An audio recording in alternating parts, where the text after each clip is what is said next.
यद्यप्येतेन पश्यन्ति लोभोपहत चेतसः कुलक्षयकृतं दोषं मित्रद्रोहे च पातकम्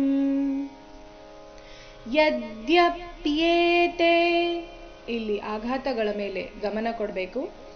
ಯದ್ಯಪ್ಯೇತೆ ನ ಪಶ್ಯಂತಿ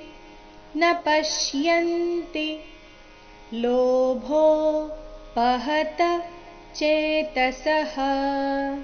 ಇಲ್ಲಿ ಭೋ ಮಹಾಪ್ರಾಣ ದೀರ್ಘ ಬರಬೇಕು. ಲೋಭೋ ಪಹತ ಚೇತಸಃ ಕುಲಕ್ಷಯ ಇಲ್ಲಿ ಲ ಮೇಲೆ ಆಘಾತ ಬರಬೇಕು, ಮುಂದೆ ಕ್ಷ ಇದ್ದ ಕಾರಣ. ಕುಲಕ್ಷಯ ಕೃತಂ ದೋಷಂ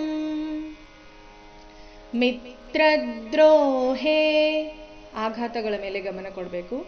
ಮಿತ್ರದ್ರೋಹೇ ಚ ಪಾತಕಂ. ಪೂರ್ತಿ ಶ್ಲೋಕ. ಯದ್ಯಪ್ಯೇತೇನ ಪಶ್ಯಂತಿ ಲೋಭೋಪಹತ ಚೇತಸಃ ಕುಲಕ್ಷಯಕೃತಂ ದೋಷಂ ಮಿತ್ರದ್ರೋಹೇ ಚ ಪಾತಕಂ.